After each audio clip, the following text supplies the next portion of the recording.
নমস্কার বন্ধুরা, এই ভিডিওতে তোমাদের মধ্যে বেশ কয়েকটা গুরুত্বপূর্ণ আপডেট শেয়ার করার আছে। সেক্ষেত্রে ভিডিওটা না স্কিপ করে পুরোটা দেখার অনুরোধ থাকলো।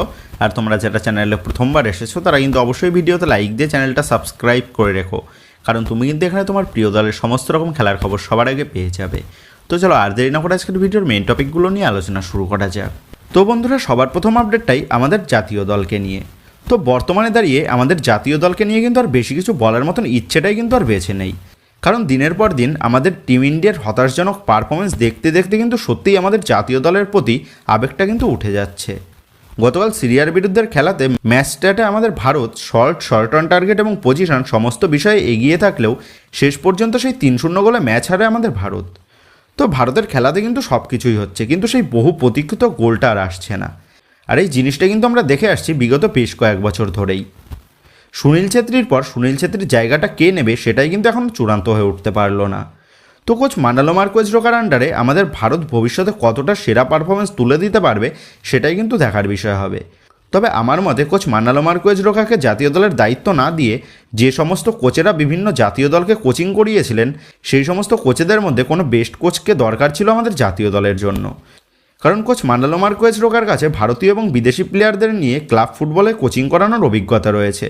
তবে জাতীয় দলকে কোচিং করানো আর ক্লাব ফুটবলকে কোচিং করানোর মধ্যে কিন্তু হিউজ ডিফারেন্ট আছে, আর সেটা কিন্তু কোচ মান্ডালো মার্কোয়েজ রোকার আন্ডারে গত 3টে ম্যাচেই সেটা স্পষ্ট হয়ে গেছে। তো যখন আমরা সকলেই আশা করব কোচ ইগোর স্টিম্যাকের মতন গাদা গাদা টাকা না নিয়ে কোচ মান্ডালো মার্কোয়েজ রোকা তিনি যেন ভারতীয় ফুটবলের উন্নতি কিভাবে সম্ভব হয় সেই দিকে যেন তিনি নজর দেন। তো যাই হোক, এবারে নেক্সট আপডেটটা উঠে আসছে জেমি ম্যাকলারেনকে নিয়ে। তো জেমি ম্যাকলারেন সে গত দুদিন আগে মোহনবাগানের অনুশীলনে যোগ দিয়ে সে নিজের মতন বল পায়ে কিছুক্ষণ অনুশীলন সারার পর সে কিন্তু পরবর্তীতে ফিজিওর কাছে গিয়ে সে অনুশীলন সারে। তবে বর্তমানে দাঁড়িয়ে যে সুখবরটা বেরিয়ে এসেছে জেমি ম্যাকলারেনের বিষয় নিয়ে, সেটা হচ্ছে জেমি ম্যাকলারেন সে কিন্তু ধীরে ধীরে নিজেকে ফিট করে তুলছে। আর জেমি ম্যাকলারেন সে দ্রুত মাঠে ফেরার জন্য সে কিন্তু খুবই কঠোর চেষ্টা চালাচ্ছে। আর জেমি ম্যাকলারেনের বর্তমান পরিস্থিতি অনুযায়ী যেমনটা আপডেট জানা গেছে, মুম্বাই সিটি এফসি ম্যাচে জেমি ম্যাকলারেনকে আমরা মাঠে দেখতে পেতে পারি, তবে সেটা কিন্তু সাবস্টিটিউট হিসাবে। যদি কোচ মলিনা সে মনে করেন জেমি ম্যাকলারেন সে ম্যাচ খেলার পর্যায়ে পুরোপুরি ম্যাচ ফিট আছে, তাহলেই কিন্তু জেমি ম্যাকলারেনকে মুম্বাই সিটি এফসি ম্যাচে সাবস্টিটিউট হিসাবে আমরা মাঠে দেখতে পাবো। সেক্ষেত্রে মুম্বাই সিটি এফসি ম্যাচে জেমি ম্যাকলারেনের খেলার সম্ভাবনাটা কিন্তু বর্তমানে দাঁড়িয়ে 60-40%। তবে এই দুদিনের মধ্যে কিন্তু এই পরিস্থিতির পরিবর্তনও ঘটতে পারে। তো যাই হোক, জেমি ম্যাকলারেনকে আমরা খুব শীঘ্রই যে সবুজ মেরুন জার্সি পরে মাঠে দেখতে পেতে চলেছি, এটাই কিন্তু বর্তমানে সবথেকে বড় স্বস্তির খবর সবুজ মেরুন সমর্থকদের জন্য। তো যাই হোক, তোমরা জানো আগামী 13 তারিখ থেকে এই মৌসুমের আইএসএলের ম্যাচ শুরু হচ্ছে এবং ওপেনিং ম্যাচে নিজেদের ঘরের মাঠে মোহনবাগান তারা মুখোমুখি হচ্ছে আইএসএলের আর এক সফল ও শক্তিশালী দল মুম্বাই সিটি এফসির বিরুদ্ধে। আর এই ম্যাচের জন্য অফলাইন টিকিট এবং অনলাইন টিকিট রিডিম করা কিন্তু শুরু হয়ে গেছে। তো আজ থেকে আগামী 13 তারিখ পর্যন্ত মানে ম্যাচ ডে পর্যন্ত মোহনবাগান গ্রাউন্ডের বক্স অফিস থেকে বেলা 11টা থেকে সন্ধ্যে 6টা পর্যন্ত মোহনবাগানের প্রথম ম্যাচের মানে Mohun Bagan versus Mumbai city FC ম্যাচের অফলাইন টিকিট কিন্তু দেওয়া হবে। এবং আজ থেকে আগামী 12 তারিখ পর্যন্ত বেলা 11টা থেকে সন্ধ্যে 6টা পর্যন্ত সল্টলেক স্টেডিয়ামের বক্স অফিস 2 এর গেট নম্বর 4 থেকে অনলাইন টিকিটের রিডিম এবং অফলাইন টিকিটও দেওয়া হবে। এবং ম্যাচ ডের দিন মানে 13 তারিখে বেলা 10:30 থেকে সন্ধ্যে 6টা পর্যন্ত সল্টলেক স্টেডিয়ামের বক্স অফিস 2 এর গেট নম্বর 4 থেকে শুধুমাত্র অনলাইন টিকিটটা রিডিম করা হবে। সেহেতু যারা যারা ম্যাচ দেখতে যাবে ভাবছো তারা কিন্তু অবশ্যই যত শীঘ্রই সম্ভব তোমাদের টিকিটটা কালেক্ট করে নিও এই হাই ভোল্টেজ ম্যাচটা দেখার জন্য। তো যে একেবারে নেক্সট আপডেটটা বেরিয়ে আসছে প্রীতম কোটালের বিষয় নিয়ে। তো এই মৌসুমের সামার ট্রান্সফার উইন্ডোতে মোহনবাগান ম্যানেজমেন্ট তারা ট্রাই করেছিল দলের ডিফেন্স লাইনকে মজবুত করার জন্য প্রীতম কোটালকে আবারও দলে ফেরাতে, এবং সেই মতনই কেরালা ব্লাস্টার এফসিও কিন্তু দীপক টাংরির পরিবর্তে প্রীতম কোটালকে ছাড়ার জন্য রাজিও হয়ে গেছিল। আর বিগত কয়েকদিন আগে যেমনটা আপডেট জানা গেছিল এই প্রীতম কোটালের ডিলটা কিন্তু প্রায় ডান হওয়ার পথে। তবে শেষ মুহূর্তে এসে ডিলটা কিন্তু ভেস্তে যায়। আর শেষ মুহূর্তে সেই ডিলটা ভেস্তে যাওয়ার মূল কারণটা কি সেটাই কিন্তু এখন অনেকে জানতে চাইছো। তো এই বিষয়ে তোমাদের জানিয়ে রাখি, মোহনবাগান কর্তা সঞ্জীব গোয়েঙ্কা সে কিন্তু প্রীতম কোটালকে দলে নিয়ে আসার বিষয়ে খুব একটা সহমত ছিল না, সেটা কিন্তু এর আগেই তোমাদের জানিয়েছি। এবং মোহনবাগানের স্কাউটিং টিম তারা প্রীতম কোটালের ডিলের বিষয়ে কেরালা ব্লাস্টার এফসির সাথে চূড়ান্ত কথাবার্তা বলার পরেও সঞ্জীব গোয়েঙ্কা তিনি কিন্তু এই ডিলের বিষয়ে গ্রিন সিগন্যাল দেননি। এবং এর পাশাপাশি দীপক টাংরিকেও ছাড়ার বিষয়ে মোহনবাগান ম্যানেজমেন্ট তারা কিন্তু খুব একটা আগ্রহী ছিল না। এবং দীপক টাংরিকে রিলিজ করার আপডেটটা জানতে পেরে মোহনবাগান সমর্থকরাও কিন্তু দীপক টাংরিকে দলে রাখার জন্য তারা সোশ্যাল মিডিয়াতে বেশ কিছু প্রোটেস্ট করে, যার ফলে শেষ পর্যন্ত দীপক টাংরিকে ছাড়তে নারাজ হয়ে যায় মোহনবাগান ম্যানেজমেন্ট। যার ফলে শেষ পর্যন্ত এসে প্রায় চূড়ান্ত হয়ে যাওয়া এই ডিলটা থেকে কিন্তু মুখ ফিরিয়ে নেয় মোহনবাগান ম্যানেজমেন্ট। এবং বর্তমানে দাঁড়িয়ে যেমনটা আপডেট উঠে এসেছে, কোচ মলিনা দলের সেন্টার ব্যাক পজিশনের জন্য দীপক টাংরিকে তৈরি করে নেওয়ার পাশাপাশি দীপেন্দুকেও সে তৈরি করে নিতে চাইছে। তো দীপক টাংরি এবং দীপেন্দু তারা যদি জানুয়ারি ট্রান্সফার উইন্ডোর আগে পর্যন্ত তারা দলের ডিফেন্স লাইনকে ভরসা জোগাতে ব্যর্থ হয়, তাহলে কিন্তু মোহনবাগান ম্যানেজমেন্ট জানুয়ারি ট্রান্সফার উইন্ডোতে কোনো এক্সপিরিয়েন্স ভারতীয় ডিফেন্ডারের দিকে নজর দিতে পারে। তবে বর্তমানে দাঁড়িয়ে দীপক টাংরি এবং দীপেন্দু এদের দুজনকেই আনোয়ার আলীর পরিবর্তন প্লেয়ার হিসাবে কিন্তু দেখছে মোহনবাগান ম্যানেজমেন্ট ও মোহনবাগান কোচ মলিনা। সেক্ষেত্রে এখন এটাই দেখার বিষয় হবে দীপক টাংরি ও দীপেন্দু এরা দুজনেই দলের ডিফেন্স লাইনকে কতটা ভরসা জোগাতে পারে। তো যে একেবারে নেক্সট আপডেটটা বেরিয়ে আসে ইস্টবেঙ্গল কোচ কার্লোস কুয়াদ্রাতকে নিয়ে। তো ইস্টবেঙ্গল কোচ কার্লোস কুয়াদ্রাতের কিন্তু বিদায় হতে পারে আইএসএলের শুরুর দিকেই। তবে এই কথাটা শোনার পর ইস্টবেঙ্গল সমর্থকরা গালাগাল করলেও আমার কিন্তু কিছু করার নেই। তবে ইস্টবেঙ্গল সমর্থকদের কাছে বলবো এই বিষয়টা পুরোপুরি বুঝে নিয়ে তারপর কিন্তু কমেন্ট করতে। তো আমরা সকলেই জানি ইস্টবেঙ্গল ম্যানেজমেন্ট বিগত 3-4 মরশুমের থেকে এই মরশুমে তারা কিন্তু অন্যতম শক্তিশালী দল তারা গঠন করেছে।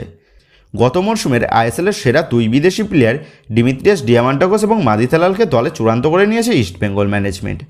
এর পাশাপাশি আনোয়ার আলী এবং হেক্টর রুস্তের মতন সেরা 2 ডিফেন্ডারকেও তারা দলে নিয়ে এসেছে। এবং মাঝমাঠে রয়েছে সাউল ক্রেসপো এবং জিকসনের মতন সফল প্লেয়াররা।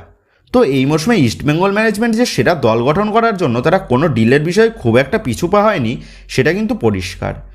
তবে এই সেরা দল নিয়ে কোচ কার্লোস কুয়াদ্রাত ইস্টবেঙ্গলকে ডুরান্ট কাপে এবং ACL2 এর বাছাই পর্বে কিন্তু খুব একটা সন্তোষজনক পারফরমেন্স এনে দিতে পারেননি।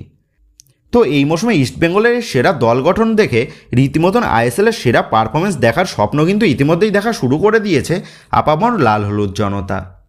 তবে যদি আইএসএলের শুরুর দিকেই 3-4টে ম্যাচে কোচ কার্লোস কুয়াদ্রাত ইস্টবেঙ্গলকে ভালো রেজাল্ট এনে দিতে না পারেন, তাহলে কিন্তু কোচ কার্লোস কুয়াদ্রাতকে বিভিন্ন প্রশ্নের সম্মুখীন হতে হবে। কারণ এই মরশুমে ইস্টবেঙ্গল ম্যানেজমেন্ট তারা কিন্তু ভালো একটা দল তুলে দিয়েছে কোচ কার্লোস কুয়াদ্রাতের হাতে, এবং এই দলটা এই মরশুমে আইএসএল চ্যাম্পিয়ন হওয়ার মতন একটা দল। সেক্ষেত্রে এই মরশুমের এই সেরা দল নিয়ে কোচ কার্লোস কুয়াদ্রাত সে যদি আইএসএলের শুরুতেই ব্যর্থ হয়, তাহলে কিন্তু কোচ কার্লোস কুয়াদ্রাতের ওপর আর যে খুব একটা ভরসা দেখাবে না ইস্টবেঙ্গল ম্যানেজমেন্ট ও ইস্টবেঙ্গল সমর্থকরা, সেটা কিন্তু বলেই দেওয়া যায়।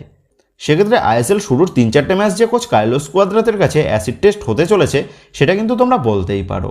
তবে আমরা সকলেই জানি কোচ কার্লোস কুয়াদ্রাত যথেষ্ট ভালো মানের কোচ। সেক্ষেত্রে আমরা সকলেই আশা করব ডুরান্ট কাপ এবং ACL2 থেকে ভুলের শিক্ষা নিয়ে আইএসএলে নিজেদের মেলে ধরতে পারবে কোচ কার্লোস কুয়াদ্রাত। তো এবারে নেক্সট এবং লাস্ট আপডেটটা বেরিয়ে আসছে আনোয়ার আলীর বিষয় নিয়ে। তো গত মাসের শেষের দিকে অথবা এই মাসের শুরুতেই আনোয়ার আলীর বিষয় নিয়ে ফাইনাল সিদ্ধান্ত জানিয়ে দেবে PSC, তেমনটাই কিন্তু আপডেট জানা গেছিল। তবে আমি কিন্তু তোমাদের জানিয়েছিলাম যতদিন না জাতীয় দলের ইন্টারকন্টিনেন্টাল কাপের টুর্নামেন্টটা শেষ হচ্ছে ততদিন পর্যন্ত আনোয়ার আলীর বিষয়ে ফাইনাল সিদ্ধান্ত কিন্তু নাও জানাতে পারে PSC, এবং শেষ পর্যন্ত কিন্তু তেমনটাই হলো। তবে বর্তমানে গতকাল যেহেতু ইন্টারকন্টিনেন্টাল কাপের টুর্নামেন্টটা শেষ হয়ে গেছে, সেহেতু এবার কিন্তু আশা করা যায় আনোয়ার আলীর বিষয়ে কিন্তু চূড়ান্ত সিদ্ধান্ত জানিয়ে দেওয়া হবে PSCর তরফ থেকে। এবং যেমনটা লেটেস্ট আপডেট জানা গেছে, আজ অথবা আগামীকালের মধ্যেই আনোয়ার আলীর বিষয়ে কিন্তু ফাইনাল সিদ্ধান্ত জানিয়ে দেওয়া হতে পারে PSCর তরফ থেকে।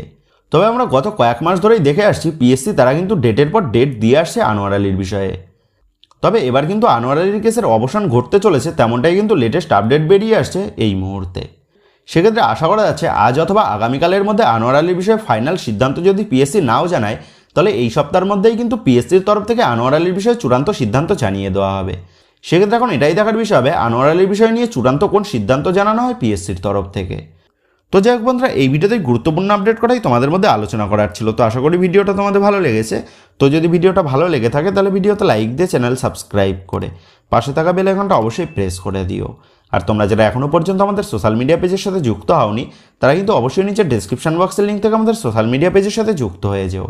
কারণ এখন কিন্তু সমস্ত লেটেস্ট আপডেটগুলো সবার আগে আমাদের সোশ্যাল মিডিয়া পেজেই পোস্ট করা হয়। আর তোমরা এখন ফেসবুক এবং ইনস্টাগ্রামে গিয়ে তোমরা আমাদের এই চ্যানেলের নাম লিখে সার্চ করলেও তোমরা কিন্তু আমাদের ফেসবুক এবং ইনস্টাগ্রাম পেজটাও খুঁজে পেয়ে যাবে।